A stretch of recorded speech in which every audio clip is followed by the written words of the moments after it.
محترم سامعین و ناظرین کرام، آپ دیکھ رہے ہیں NCERT سیریز DSSB کے سلیبس کے مطابق۔ اب بھی چل رہا ہے افسانہ افسانہ نگاروں میں پریم چند، راجندر سنگھ بیدی جو دیکھ چکے ہیں۔ کرشن چند کی حیات سے متعلق اور ان کا ایک افسانہ آپ کی خدمت میں پیش کیا جا چکا ہے۔ ابھی ایک دوسرا افسانہ ہے جامن کا پیڑ۔ اس میں سب سے پہلے اس کا خلاصہ پیش کیا جائے گا، اس کے بعد مکمل افسانہ آپ کی خدمت میں پیش کیا جائے گا۔ بس آپ کا کام یہی ہے کہ آپ اسے جہاں تک ہو سکے دوسرے تک شیئر کر دیں۔ ٹھیک ہے، آئیے دیکھتے ہیں پہلے خلاصہ، پھر افسانے کو مکمل افسانہ دیکھیں گے۔ یہ ہے جامن کا پیڑ، کرشن چند کا ایک شاہکار اور طنزیہ یہ افسانہ ہے۔ طنز ہے کہ کیسے فائل پہ فائل چلتی رہتی ہے اور انسان کے جان کی کوئی قدر نہیں ہے۔ کچھ یوں ہے، رات کی آندھی میں ان افسانہ یہی چلتا ہے کہ تیز آندھی چلی جس میں سیکریٹریٹ کے لان میں جامن کا پیڑ گر گیا جس کے نیچے ایک آدمی دب گیا۔ لیکن ترجیحات کا بحران کیا ہے کہ انسان سے زیادہ پھل کی فکر ہے۔ دفتری رد عمل جو آتا ہے، ریئیکشن جو ہے کہ بیچارہ جامن کا پیڑ کتنا پھلدار تھا اور اس کی جامنیں کتنی رسیلی تھی، اور کوئی کہتا ہے کہ ہم اسے گھر لے جایا کرتے تھے، بچے وہ خوش ہو کر کھایا کرتے تھے۔ اب وہی ہے، جب بات آتی ہے کہ اب اس کی تبھی ایک شخص کی نظر اس پہ پڑتی ہے تو وہ کہتا ہے کہ یہاں پہ تو ایک آدمی نیچے دبا ہوا ہے، اسے نکالنا چاہیے۔ تو اب کیا ہوتا ہے، تنظیمی ڈھانچہ جو ہے سسٹم کا جو فیلیور ہے اس کو دکھایا ہے کہ کیسے مالی جو ہے سب سے پہلے دیکھتا ہے اور مدد کی درخواست کرتا ہے کہ اسے نکالنا چاہیے۔ چپراسی کلرک کو بتاتا ہے، کلرک سپرنٹینڈنٹ کے پاس دوڑتا ہے، سپرنٹینڈنٹ انڈر سیکریٹریٹ کے پاس جاتا ہے۔ اسی طرح آگے ڈپٹی اور جوائنٹ سیکریٹری کا معاملہ آگے بڑھتا ہے، چیف سیکریٹری وزیر تک بات پہنچاتا ہے۔ فائل چلتی رہتی ہے، آخر آدھا دن گزر جاتا ہے مگر آدمی کو پیڑ کے نیچے سے نہیں نکالا جاتا ہے۔ کچھ یوں ہے کہ فائل بس گھومتی رہتی ہے۔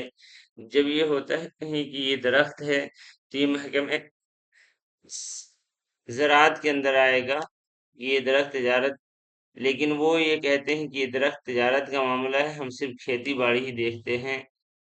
فائل جاتی ہے محکمہ تجارت کے پاس کہ گرا ہوا ہے، مسئلہ ایسا نہیں ہے۔ پھر وہ یہ کہ زراعت کے پاس، اور وہ یہ کہتے ہیں کہ ایک پھلدار درخت تھا اس لیے یہ ہمارا نہیں بلکہ محکمہ باغبانی کا معاملہ ہے، وہ دیکھیں گے۔ کیوں میڈیکل چلتے رہتی ہے، پھر یہ ہوا کہ یہ پھلدار درخت ہے، اسے کاٹا نہیں جا سکتا ہے، تو ایک شخص یہ کہتا ہے کہ یہ کاٹا نہیں جا سکتا لیکن انسان کو کاٹ کے نکال سکتے ہیں۔ لیکن وہ اسے کہتا ہے کہ میں تو اس طرح مر جاؤں گا۔ تو پھر میڈیکل کے پاس یہ فائل جاتی ہے کہ اب تو پلاسٹک سرجری آ گئی ہے، اسے دوبارہ جوڑا جا سکتا ہے، اور میڈیکل سے یہ آتا ہے کہ پلاسٹک سرجری تو کامیاب ہو جائے گی مگر آدمی مر جائے گا۔ تو یہ ہے، پیڑ کے نیچے دبا ہوا یہ انسان ہے، آدمی کو بیچ سے یعنی دھڑ کے مقام سے کاٹ کر نکال لیا جائے، پھر پلاسٹک سرجری کے ذریعے اسے دوبارہ جوڑ دیا جائے، اور پھر پورے میڈیکل کی جانچیں ہوتی ہیں، خون وغیرہ کی جو جانچ سرجری کے لیے ضروری ہے وہ سب ہوتی ہے، اور پلاسٹک سرجری والے یہ کہتے ہیں کہ کامیاب ہو جائے گی مگر آدمی مر جائے گا۔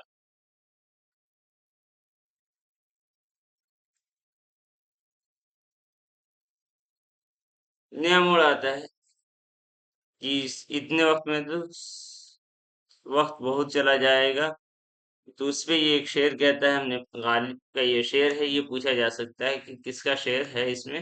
ہم نے مانا کہ تغافل نہ کرو گے لیکن خاک ہو جائیں گے ہم تم کو خبر ہونے تک۔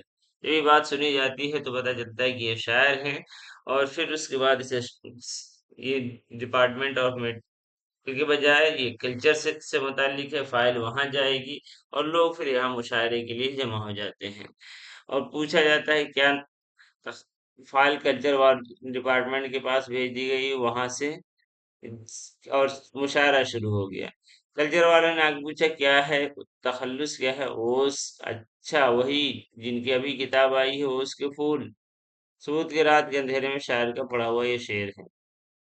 تو انہوں نے بھی یہ کہا کہ ہم نکلوا تو نہیں سکتے ہیں، بس یہ ہے کہ ہم آپ کو اپنا ممبر بنا سکتے ہیں، اور اگر آپ کے انتقال ہو جائے پھر ہم وظیفہ مقرر کر سکتے ہیں۔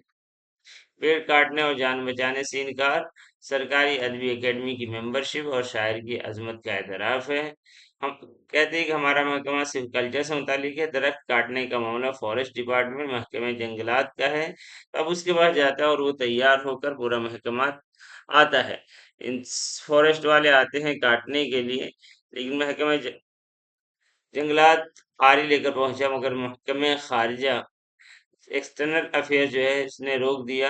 یہ درخت وجہ کیا بتائی کہ یہ درخت 10 سال قبل ٹیٹونیا ٹیٹونیا نہیں ٹیٹونیا کے وزیر اعظم نے اسے لگایا تھا، یہ ٹیٹونیا کا ہے، ابھی دیکھیں گے جب مکمل افسانہ دیکھیں گے۔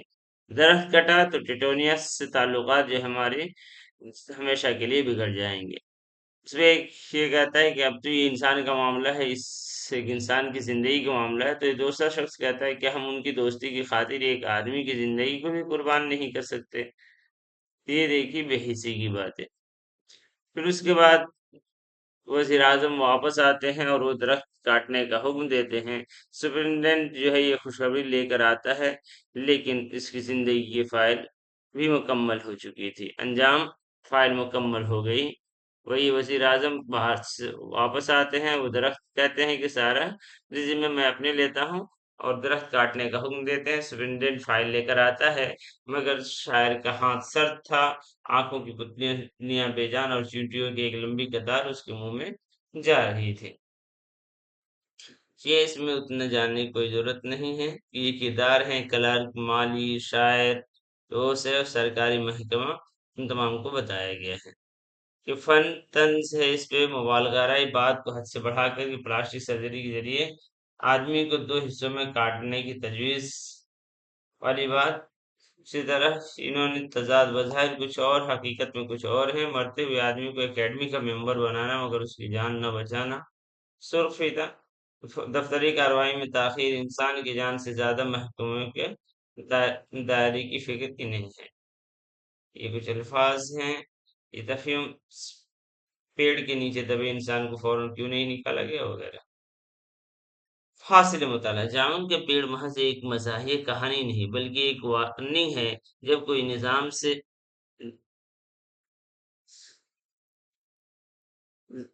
جب نظام انسانوں کی خدمت کے بجائے صرف ضابطوں اور فائل کی تکمیل کو اپنا مقصد بنا لے تو وہ نظام قاتل بن جاتا ہے، اس کو انہوں نے جس میں ثابت کرنے کی کوشش کی ہے۔ آئیے اب افسانہ دیکھتے ہیں۔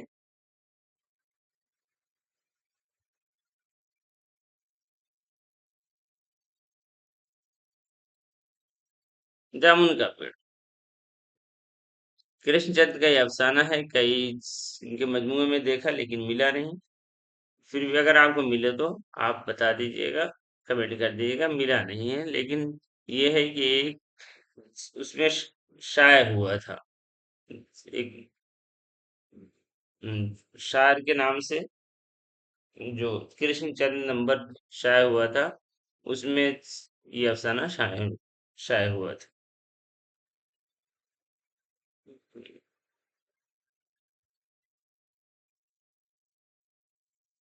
چلیے مکمل افسانہ۔